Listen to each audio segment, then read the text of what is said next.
Sarah Mitchell knelt beside the weathered gravestone, her worn cardigan pulled tight against the morning chill. The flowers she'd brought weren't expensive, just a small bundle of daisies and sunflowers from the discount bin at the grocery store. But they were bright and cheerful, and that's what mattered. "Hello, Eliza," she whispered, arranging the stems in the vase. "I brought your favorites again." For 6 months now, Sarah had been coming here every Sunday. She'd never met Eliza Chase in life, but something about the lonely grave had called to her that first day she'd walked through the cemetery, searching for peace after her own losses. The stone was simple but elegant. Eliza Chase, beloved, 1985-2023. Just those few words, and yet they spoke of a life cut far too short. Sarah pulled a tissue from her pocket and wiped the granite clean, removing the week's accumulation of dust and fallen leaves. She did this every visit, treating the grave as if it belonged to her own family. "I lost my job at the factory this week," Sarah said softly, as she always did, speaking to Eliza as if to an old friend. 23 years and they just let me go. But I suppose that's life, isn't it? We keep moving forward." She sat back on her heels, gazing at the inscription. At 58, Sarah understood loss intimately. Her husband had passed 5 years ago. Her daughter lived across the country, too busy with her own life to call more than once a month.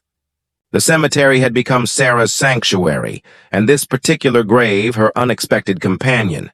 "Mrs. Mitchell?" The voice startled her. Sarah turned to find a tall man in an expensive charcoal coat standing a few feet away, a small girl with blonde pigtails balanced on his hip. The child couldn't have been more than 3, wearing a pink dress and matching shoes. The man looked to be in his late 30s, with tired eyes that held a profound sadness. "I'm sorry, do I know you?" Sarah asked, rising slowly, her knees protesting. "No, but I know you," the man said gently. "I've seen you here. Every Sunday like clockwork." He paused, his voice catching.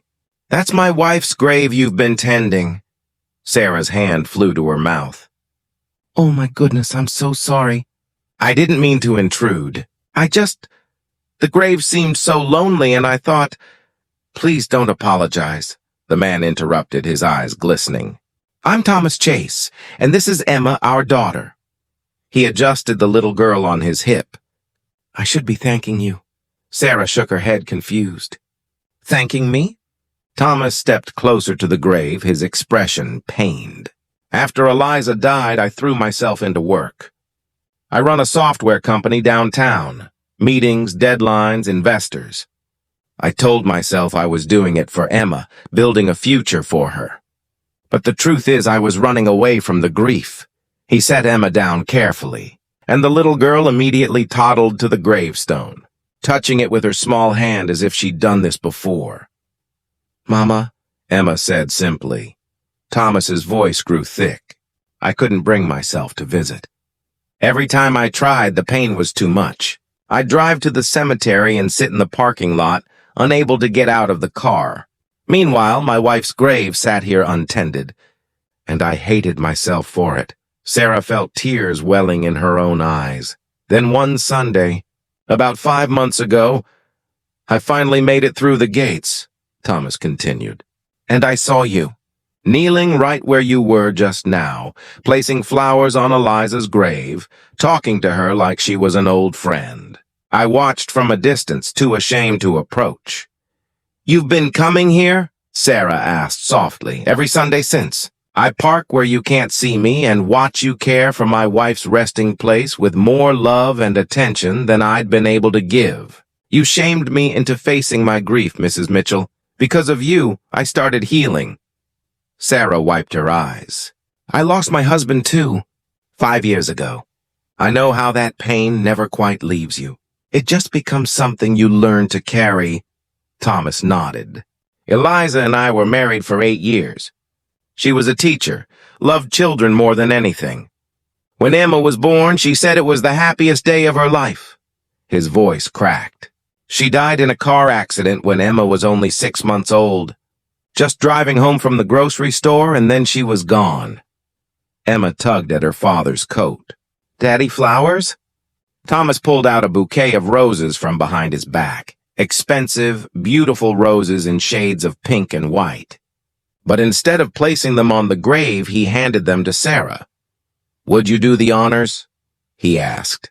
You've earned that right more than anyone. Sarah's hands trembled as she took the roses. Are you sure?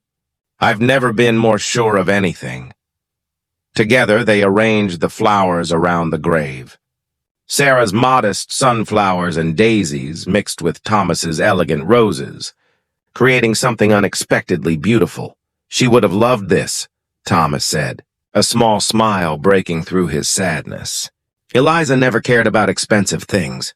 She always said the best gifts came from the heart. She sounds like she was a wonderful person. She was. She volunteered at the homeless shelter every weekend. She couldn't walk past anyone in need without stopping to help. Thomas looked at Sarah with new understanding. I think that's why you were drawn to her grave. Like calls to like? Sarah felt her cheeks warm. I'm nobody special. Just a woman with too much time and a heart that needed somewhere to pour its love. That's exactly what makes you special, Thomas said firmly. Look, I know this might sound strange, but Emma and I would like to buy you dinner. As a thank you. Oh no, I couldn't possibly. Please, Thomas insisted. You've given us both a gift. You helped me find my way back to my wife, to remembering her without being destroyed by the loss. And Emma deserves to know about the woman who cared for her mother's memory when her own father couldn't. Sarah looked at the little girl, who was now picking dandelions from the grass nearby, and felt something shift in her chest. Perhaps this was why she'd been drawn to this particular grave all those months ago. Perhaps loneliness recognized loneliness, even across the barrier between life and death. All right, Sarah said softly. Dinner would be lovely. Thomas smiled, a real smile this time. There's something else. The reason I'm actually here today, besides seeing you, I've sold my company. Not all of it, but enough that I don't have to work 70 hours a week anymore. I'm starting a foundation in Eliza's name to support single mothers who've lost their partners. And I'd like you to help run it. Sarah stared at him. Me? But you're someone who understands loss and still chooses kindness. You're someone who gives flowers to strangers' graves because your heart won't let you walk past suffering. That's exactly who this foundation needs. The morning sun broke through the clouds, casting warm light across the cemetery. Emma ran back to them, her small hands full of dandelions, and solemnly placed them on her mother's grave next to the roses and sunflowers. Pretty, she declared. Yes, sweetheart, Thomas said, lifting her back into his arms. Very pretty, just like Mama would have wanted. Sarah looked at the 3 generations of flowers adorning Eliza's grave. Wild dandelions from a child, modest grocery store blooms from a widow, and expensive roses from a grieving husband. Together they told a story of love that transcended death, of connections formed in the most unexpected places, of healing that came when you opened your heart to others' pain. You know, Sarah said, I think this is the beginning of something wonderful. Thomas nodded. His daughter nestled against his shoulder. Eliza would say there are no coincidences. She believed people came into our lives exactly when we needed them. As they walked together toward the cemetery gates, Sarah glanced back one last time at the grave that had changed everything. The flowers swayed gently in the breeze, and for just a moment she could have sworn she felt a presence, warm, approving, grateful. Thank you, it seemed to whisper. Thank you for bringing them back to me. Sarah smiled through her tears and followed Thomas and Emma into the sunlight, toward whatever new chapter awaited them all. If this story touched your heart, please like, share, and subscribe for more tales of unexpected kindness and human connection. Leave a comment below telling us about a time when a stranger's compassion changed your life.